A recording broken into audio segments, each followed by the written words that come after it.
Assalamualaikum warahmatullahi wabarakatuh. Selamat siang, Ibu Setia Cahyanti. Kami dari kelompok sektor 5 akan mempresentasikan tentang materi yaitu manajemen and teams, yaitu di mana ada anggota kelompoknya, ada saya sendiri, Hidup Alfiansyah, ada Bella Nurfitria dan Nufia Liana Octavian. Di sini yang pertama kita akan membahas tentang manajemen and teams atau manajemen dan tim. Ini nama anggota kelompoknya. Nah, manajemen dan tim.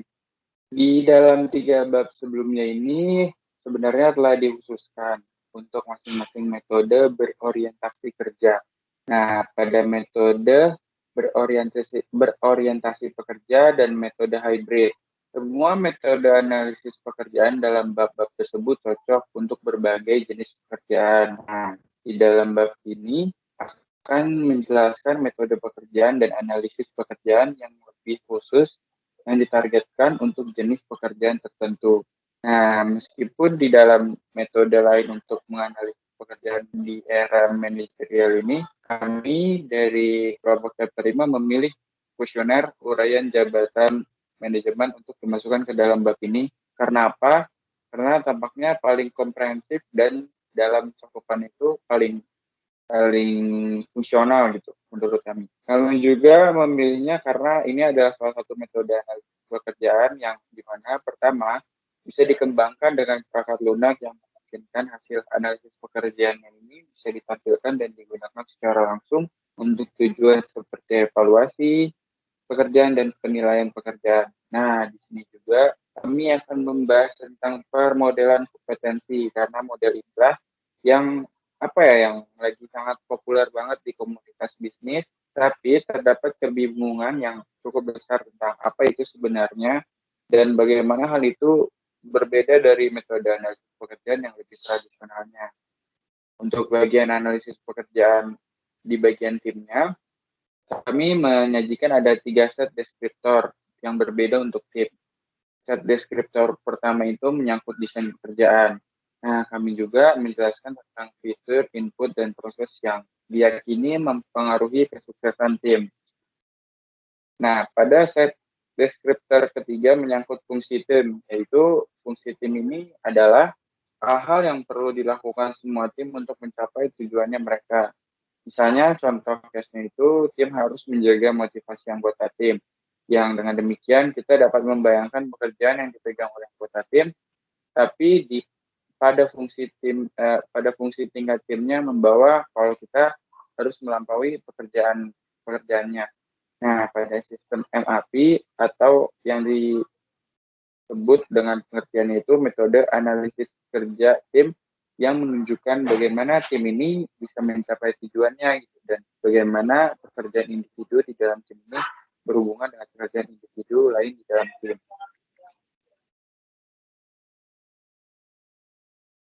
Lalu selanjutnya ada manajemen dan kepemimpinan. Nah, ini manajemen dan kepemimpinan ini biasanya mencakup hal-hal seperti mendelegasikan tugas, memantau kinerja kerja, dan mengkomunikasikan tujuan. Karena sifatnya universal, yang media sering disoroti masalah antar atasan dan pekerjanya gitu. Contohnya ini misalnya di bagian komik di banyak surat kabar kita bisa lihat contohnya ini ada bos Deadwood Bumstead yang menendang kursi Bumstead untuk membangunkan dan membuatnya kembali bekerja. Jadi si Bumstead ini pekerjaannya gitu.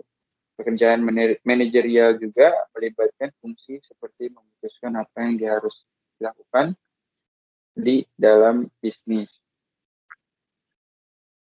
Lalu di sisi interpersonal, sulit untuk menentukan apa yang dilakukan manajer dalam hal perilaku. Biasanya lebih mudah untuk mendeskripsikan tujuan atau sasaran dari interaksi antar pribadi daripada untuk mendeskripsikan apa yang sebenarnya dilakukan manajer selama interaksi tersebut.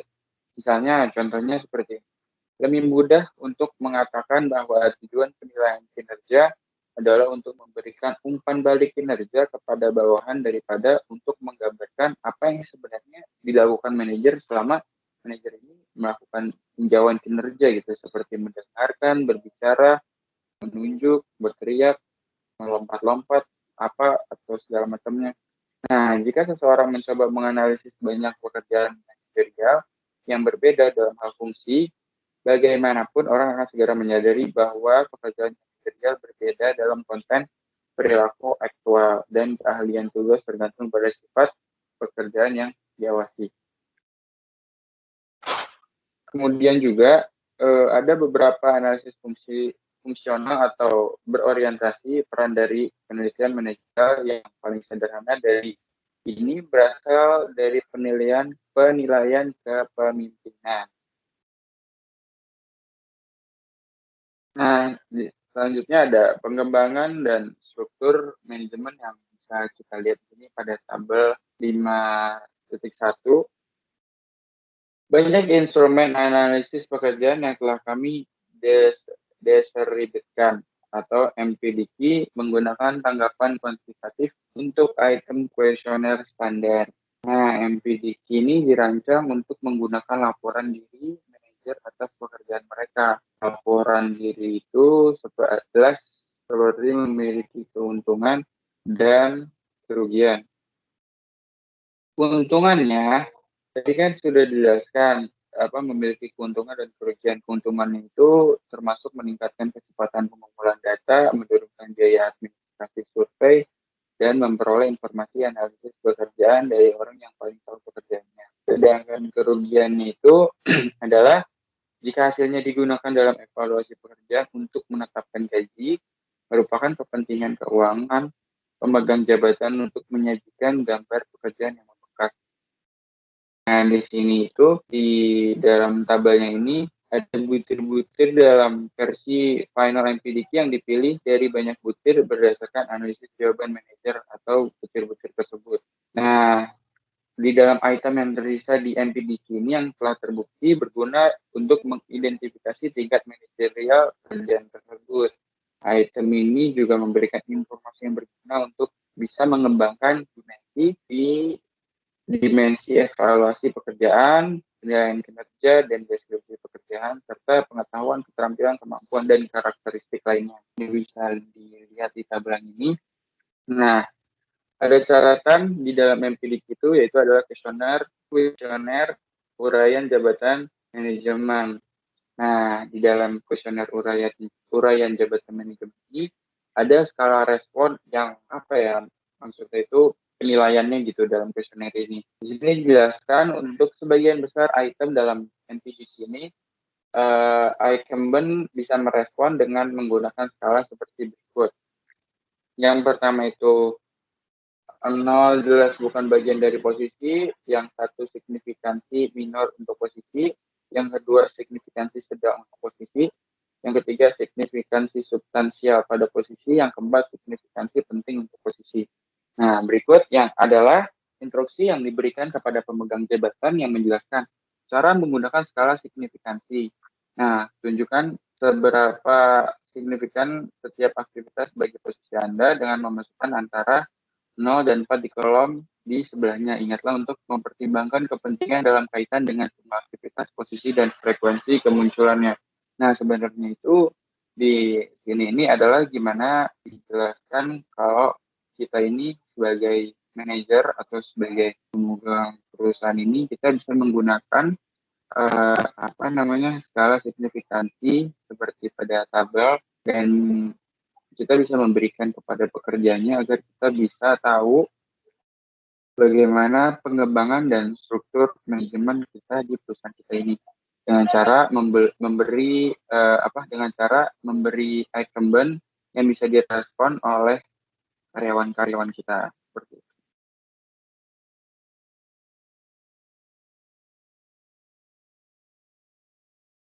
Next ada penelitian dan aplikasi dari MPDQ. Nah, kebetulan MPDQ ini telah digunakan untuk beberapa aplikasi yang berbeda, termasuk evaluasi pekerjaan, desain pekerjaan, pelatihan, dan pengembangan. penilaian kinerja, kepegawaian, dan uraian tugas. Nah, di sini kami menjelaskan secara singkat beberapa aplikasi ini. Ada juga beberapa penelitian tentang keandalan MPDC dan nilainya untuk evaluasi pekerjaan yang juga kami jelaskan. Nah, MPDC ini berisi lebih dari 250 item dan untuk item dan rata-ratanya itu membutuhkan waktu sekitar 2,5 jam untuk menyelesaikannya. Nah, tidak mengherankan jika tujuan pertamanya itu adalah untuk mengurangi kuantitas informasi menjadi beberapa dimensi yang lebih kecil. Nah, untuk mencapai ini, pengembang dari MPDC ini menggabungkan data tingkat item ke dalam dimensi yang lebih luas dengan menggunakan metode berbasis data dan penilaian. Nah, di dalam dimensi spesifik yang dibuat berbeda-beda bergantung pada tujuan penggunaan MPDC. Next, selanjutnya faktor kerja manajemen. Nah, di dalam suatu set dimensi yang diberi label faktor kerja manajemen yang bisa dilihat pada tabel 5.3 yang sebelah ini, rangkaian dimensi ini terutama diturunkan dari sejenis analisis data yang disebut analisis faktor yang menempatkan item serupa ke dalam kelompok atau kelompok yang disebut faktor yang dibahas lanjut di bab 9 nanti tentang melakukan studi analisis pekerjaan. Nah, faktor kerja manajemen digunakan pertama untuk membantu membedakan pekerjaan berdasarkan kelompok konten yang relatif independen.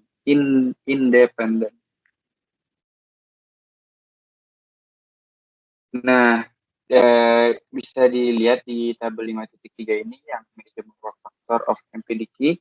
Nah, karena MPDQ adalah hak milik, kita juga harusnya ada grafik sederhana yang bisa menampilkan semua informasi yang ditunjukkan oleh MPDQ. Namun pada gambar ini, saya jelaskan aja, jadi di grafik itu adalah yang presentasinya itu mungkin saja dilakukan. Bisa dilihat pada gambar 5.1 tadi yang beberapa dimensi pekerjaan dicantumkan. Nah, setiap grafik itu batangan di grafiknya ini menunjukkan kalau tingkat signifikansinya rata-rata untuk setiap dimensi pekerjaan. Nah, di situ nanti ada posisi target yang bisa diwakili oleh apa namanya bilah berwarna yang lebih terang. Jadi kita bisa memilah si grafiknya itu apa si tabelnya itu dengan kita misalkan bisa ngewarnain si tabel grafiknya itu supaya lebih terang dan bisa lebih beda daripada yang lainnya. Selanjutnya ada faktor evaluasi pekerjaan. Nah, MPDQ juga telah digunakan untuk secara luas untuk tujuan evaluasi pekerjaan. Dimensi yang digunakan untuk evaluasi pekerjaan dijelaskan pada tabel 5.4. Mereka juga muncul di gambar 5.2 tadi, yang dimana poin evaluasi pekerjaan yang ditunjukkan pada gambar 5.2 merupakan estimasi nilai pekerjaan bagi perusahaan. Nah, poin-poin ini dapat diubah menjadi tingkat gaji, sebuah proses yang akan dijelaskan di bab 7. Dimensi awalnya dikembangkan melalui penilaian ahli. Kemudian pekerjaan mengubah beberapa item agar lebih dapat diterapkan pada berbagai macam pekerjaan dan organisasi. Yang di sini sudah dilihat ada tabel 5.4 yang job evaluation factor of MPDQ. Catatannya seperti tadi, MPDQ sama dengan kuesioner uraian jabatan manajemen dan SDM itu sumber daya manusia. Nah, yang pada penggunaan komputer MPDQ yang di sini salah satunya adalah sistem analisis pekerjaan terkomputerisasi. Yang pertama, sistem menghasilkan laporan dan grafik yang disesuaikan dengan kualitas yang profesional. Jadi bisa kita bayangin seperti banyak waktu dan energi yang hemat ketika responden itu bisa memasukkan langsung data ke komputer yang kemudian bisa langsung menghitung, menampilkan, dan mencetak laporan yang diinginkan. Jadi prosesnya itu bisa lebih cepat. MPDQ ini juga dapat membuat formulir penilaian kinerja yang disesuaikan sehingga item-item yang ditetapkan ini sebagai paling kayak paling signifikan gitulah oleh manajer di bawah dimensi tertentu agar muncul formulir penilaian bersama dengan deskripsi dimensinya. Next ada reliabilitas dan ringkasan dari MPDQ yang tadi. Kita ke ringkasan dari MPDQ yang tadi ya. MPDQ tampak lengkap dengan sekitar 250 pertanyaan, biasanya membutuhkan waktu lebih dari 2 jam untuk menyelesaikannya karena terstandarisasi hasil dapat dibandingkan di antara pemegang jabatan dan pekerjaan manajerial. Nah, MPDQ ini seperti yang tadi kita udah bahas, memiliki banyak sekali aplikasi termasuk uraian tugas, penilaian kinerja, dan evaluasi pekerjaan. MPDQ ini juga memiliki perangkat lunak yang memungkinkan pengguna untuk menghasilkan laporan custom yang tampak profesional berdasarkan analisis pekerjaan. Jadi dengan menggunakan MPDQ ini banyak sekali yang bisa dihasilkan dan bisa dikerjakan secara waktu singkat dan cepat gitu. Seperti kayak tadi udah jelasin, kayak uraian tugas, penilaian kinerja, dan evaluasi pekerjaan itu bisa keluar hasilnya dan bisa diidentifikasinya dengan cepat. Lalu kita ke selanjutnya, ada reliabilitas. Itu ada beberapa jenis pekerjaan, perkiraan reliabilitas tanggapan terhadap MPDQ karena butuh waktu lama untuk menyelesaikannya. Kelelahan mungkin menjadi suatu masalahnya. Untuk mengeksplor ini, satu studi meneliti konsistensi tanggapan terhadap item yang sengaja diulang dalam kuesioner untuk menemukan reliabilitas item. Median menjadi 0,83. Ini menunjukkan konsistensi respon yang baik, yang setidaknya untuk sebagian besar item. Nah, kesepakatan antara orang yang berbeda yang melaporkan tentang pekerjaan yang sama telah dilaporkan jauh lebih rendah. Jadi contohnya tuh gini, misalnya ketika pemegang jabatan dan manajer mereka diminta untuk menyelesaikan MPDQS ini untuk pekerjaan calon. Lalu ada kendala item medianya nih sekitar 0,40. Yang selanjutnya sebenarnya manajer ini yang menyelesaikan formulir pendek dari MPDQ dan mengulang formulir pendek 3 bulan yang kemudian menunjukkan reliabilitas. Nah, pada item median sebesar 0,55. Jadi di sisi lain juga ketika manajer ini diminta untuk menyelesaikan MPDQS ini untuk tujuan yang jelas, yaitu evaluasi pekerjaan dan keandalan skala evaluasi pekerjaan yang bukan item bisa diperiksa. Lalu reliabilitas juga sekali lagi di atas 0,80 yang hasilnya memang cukup baik. Next, selanjutnya akan dilanjutkan oleh Phil.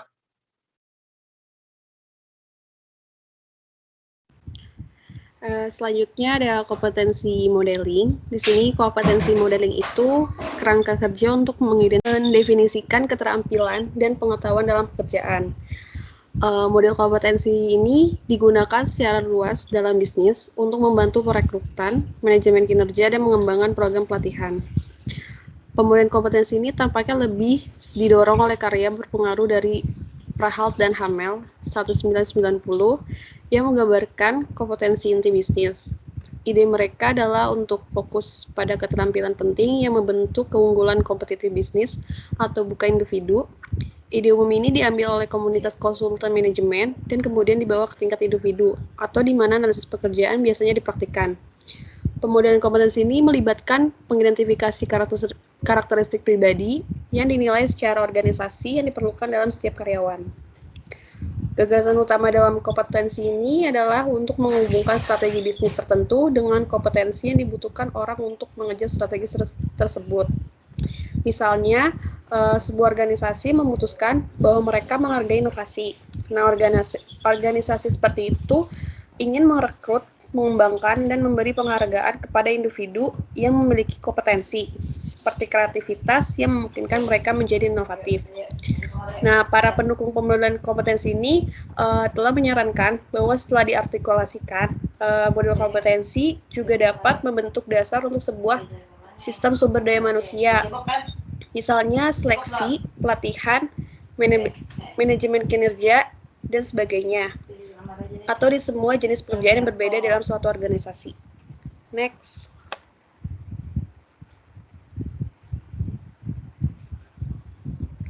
Selanjutnya ada job analysis for team.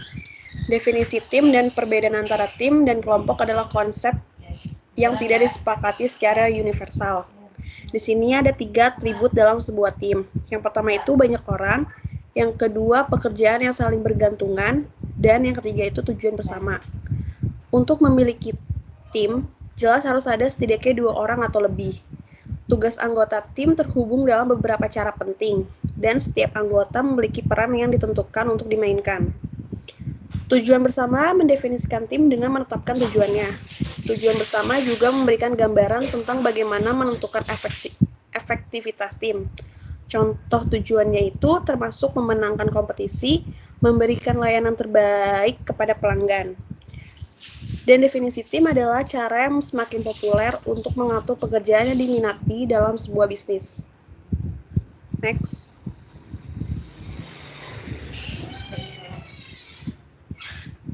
Selanjutnya di sini ada job design for team.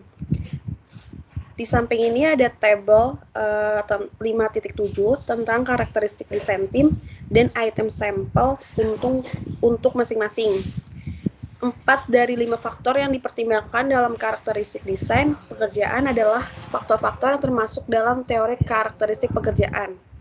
Faktor-faktor dari teori karakteristik pekerjaan adalah otonomi, variasi, identitas tugas, dan signifikansi tugas. Yang pertama itu ada variasi tugas, signifikansi tugas, dan identitas tugas adalah semua atribut pekerjaan yang dianggap memotivasi orang. Pekerjaan dengan variasi ini menyebabkan orang mengembangkan dan menggunakan berbagai keterampilan. Dan identitas tugas itu mengacu pada pekerjaan yang merupakan kesatuan utuh dan bukan sebagian. Yang signifikan tugas itu mengacu pada dampak pekerjaan pada orang lain. Identitas tugas dan signifikansi tugas itu dianggap mempengaruhi perasaan anggota tim bahwa pekerjaan mereka bermakna dan penting. Selanjutnya ada faktor saling ketergantungan, termasuk tugas dan tujuan saling ketergantungan, yang merupakan 2 sifat tim yang menentukan. Umpan balik dan penghargaan yang saling bergantung menyangkut sejauh mana umpan balik dan penghargaan masing-masing anggota bergantung pada hasil tim. Saling ketergantungan pekerjaan itu akan mempengaruhi sejauh mana anggota merasa bahwa mereka adalah bagian dari sebuah tim. Jadi semakin besar saling ketergantungan, semakin besar perasaan menjadi bagian dari sebuah tim. Yang selanjutnya ada faktor komposisi mengacu pada campuran orang-orang yang termasuk dalam tim.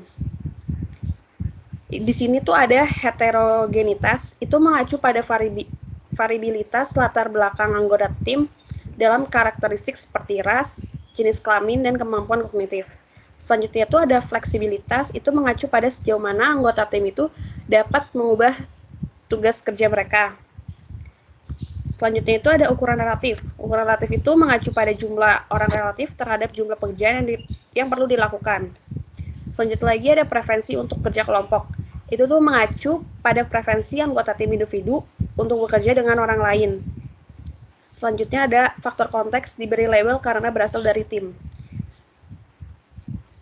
Di sini di faktor konteks ini ada pelatihan anggota tim merupakan kegiatan pendukung yang diberikan oleh manajemen yang dimaksudkan untuk meningkatkan efektivitas tim, baik melalui peningkatan fungsi tugas, peningkatan proses seperti pengambilan keputusan yang lebih baik, atau keduanya.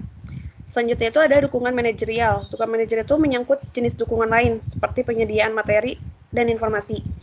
Kemudian ada komunikasi dan kerjasama antar kelompok. Ini menyangkut kualitas hubungan antar tim dalam suatu organisasi. Yang terakhir ada menurut model input proses output efektivitas tim, semua faktor yang telah kami jelaskan sejauh ini termasuk dalam bagian input model. Faktor proses termasuk dalam bagian proses model. Potensi adalah kepercayaan tim pada kompetensinya sendiri. Selanjutnya ada dukungan sosial ini. Dukungan sosial itu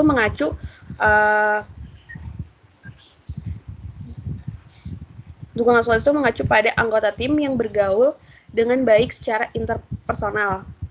Dan selanjutnya ada beban kerja.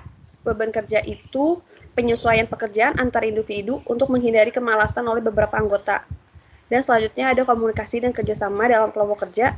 Itu mengacu pada penyampaian informasi di antara anggotanya. Bisa di next. Nah, selanjutnya itu ada team knowledge, skill, dan abilities. Seperti yang akan dijelaskan di bab 10 tentang masa depan analisis pekerjaan, banyak orang yang memperkirakan bahwa pekerjaan di masa depan itu akan diselesaikan oleh tim kecil, orang-orang yang memiliki pekerjaan yang fleksibel dan dinamis. Dalam hal ini, akan sulit untuk menganalisis tugas-tugas tertentu untuk menyimpulkan KSA, anggota tim yang diperlukan.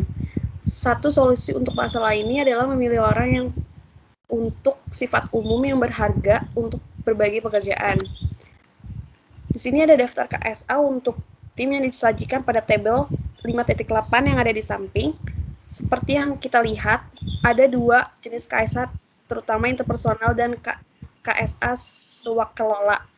Kedua tipe utama ini dibagi lagi, termasuk di bawah KSA interpersonal adalah KSA dalam resolusi konflik, penyelesaian masalah kolaboratif, dan komunikasi. Selanjutnya tabelnya akan dijelaskan oleh teman saya, yaitu Bella. Terima kasih. Dalam tabel 5.8 KSA Recruitment for Teamwork, yang pertama itu adalah KSAS interpersonal. Yang A, penyelesaian konflik ASAS. Yang pertama itu adalah KSA, mengakui dan mendorong konflik tim yang diinginkan, tetapi mencegah konflik tim.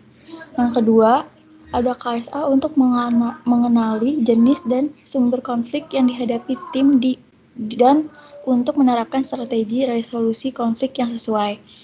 Yang ketiga, KSA akan menerapkan strategi negosiasi integratif menang-menang daripada strategi distributif tradisional. Yang B, pemecahan masalah kolaboratif KSAS. Yang keempat, ada KSA mengidentifikasi situasi yang membutuhkan pemecahan masalah kelompok partisipatif dan untuk memanfaatkan tingkat dan jenis partisipasi yang tepat. Yang kelima, KSA mengenali hambatan pemecahan masalah kelompok kolaboratif dan menerapkan tindakan korektif yang tepat. Yang C, komunikasi KSAS. Yang 6, KSA memahami jaringan komunikasi dan memanfaatkan jaringan desentralisasi untuk meningkatkan komunikasi jika memungkinkan. 7.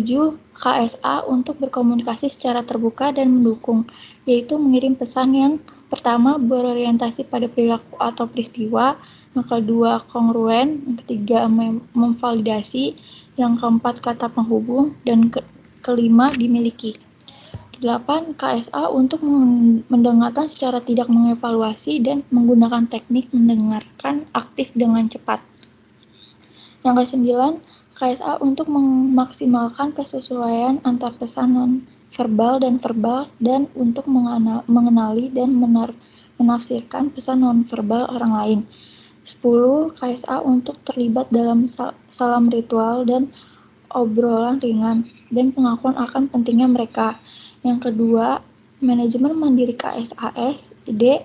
Menetapkan tujuan dan manajemen kinerja KSA. 11. KSA membantu menetapkan tujuan tim yang spesifik, menantang, dan diterima. 12. KSA akan memantau, mengevaluasi, dan memberikan umpan balik atas kinerja tim secara keseluruhan dan kinerja anggota tim secara individu. E. Keorganisasian, perencanaan, dan tugas KSAS. 13. KSA melakukan koordinasi dan sinkronisasi kegiatan, informasi, dan tugas yang saling tergantungan antar anggota tim. 14. KSA membantu menetapkan tugas dan peran ekspektasi untuk anggota tim individu dan untuk memastikan keseimbangan yang tepat dari beban kerja dalam tim. Next.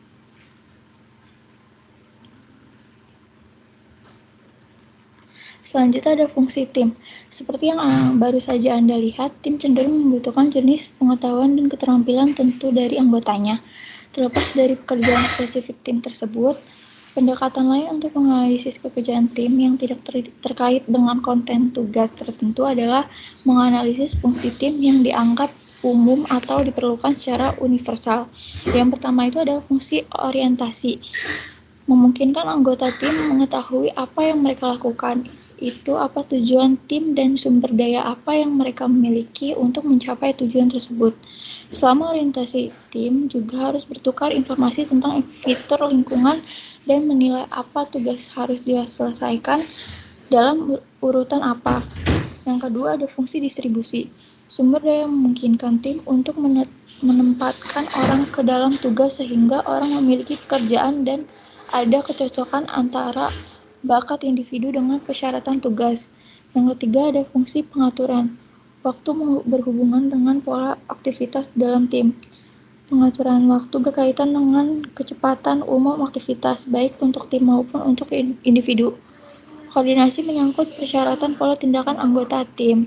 Yang keempat ada fungsi motivasi.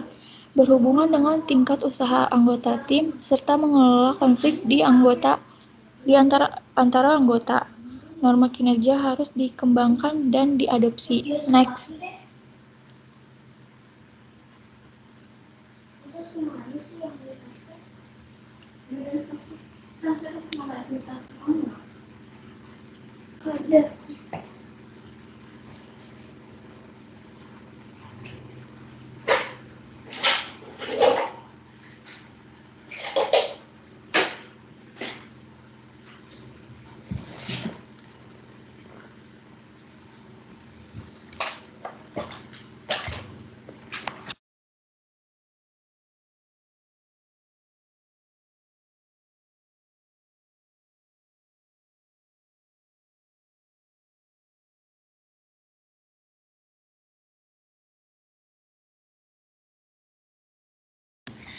Selanjutnya ada blok bangunan untuk analisis pekerjaan tim.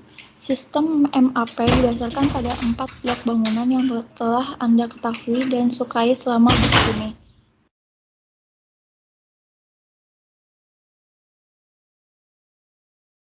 Yaitu deskriptor,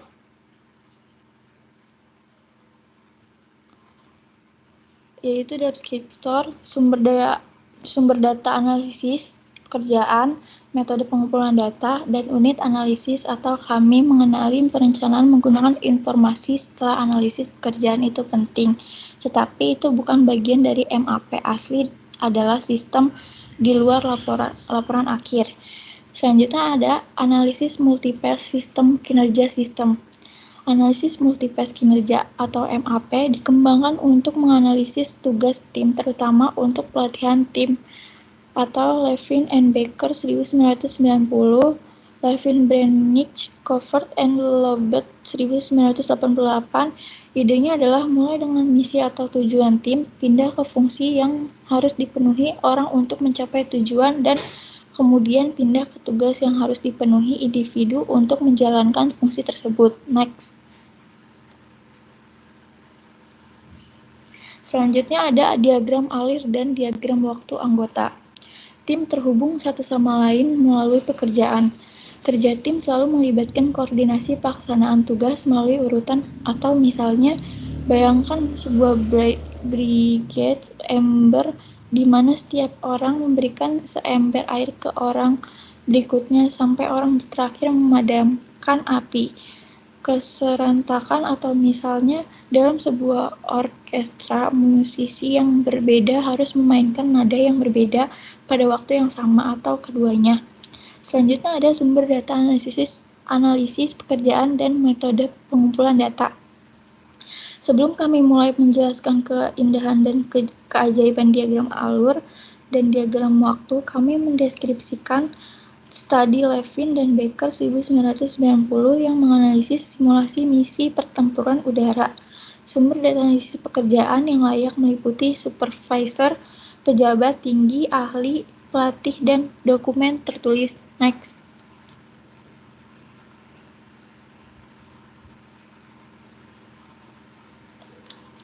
Selanjutnya ada peringkat atau unit analisis. Levin and Baker 1990 merekomendasikan bahwa pertemuan pembuatan tugas harus memiliki tujuan untuk mengidentifikasi 12 hingga 15 fungsi tim dan setidaknya 50 tugas posisi individu. Tugas posisi harus dicantumkan secara hierarki di bawah fungsi tim.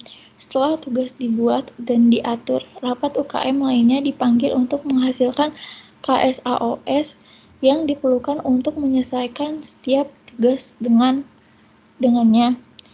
Selanjutnya ada analisis data. Setelah peringkat diselesaikan untuk di setiap tugas dan KSOS atau kesulitan untuk belajar kekritisan KSAOS penting untuk pekerjaan baru dan membedakan rata-rata dari atasan. Ringkasan statistik dapat dihitung untuk setiap tugas dan KSAO. Selanjutnya ada penyimpan dan mengambil informasi. Di akhir analisis pekerjaan, sebuah laporan akan ditulis yang mendokumentasikan proses dan hasil, atau misalnya inventaris tugas dan peringkat. Dari analisis, pakar pekerjaan akan diundang untuk meninjau keakuratan dan kelengkapan laporan. Revisi yang diperlukan akan dilakukan saat ini. Meskipun Levin dan Becker 1990 tidak melakukan aktivitas tambahan ini selain mengajukan laporan akhir, bahwa sekarang ini merupakan perhatian penting. Sebagian besar pekerjaan tentang analisis pekerjaan sangat diterapkan, jadi meskipun sangat berguna, tidak mudah untuk dipublikasikan sehingga tidak dapat diakses. Selanjutnya ada analisis tugas kognitif untuk tim. Gary Klein dan rekannya telah menggunakan analisis tugas kognitif untuk mengatasi banyak masalah yang diterapkan atau Hoffman and Klein 2017, termasuk pertemuan polisi dan militer dengan warga sipil atau misalnya Klein Borders and Wittek 2015 dan keputusan komando petugas pemadam kebakaran misalnya Klein Keltworth and Clinton Chirorco 1986. Terima kasih, sekian dari presentasi kelompok kami. Selebihnya mohon maaf. Wassalamualaikum warahmatullahi wabarakatuh.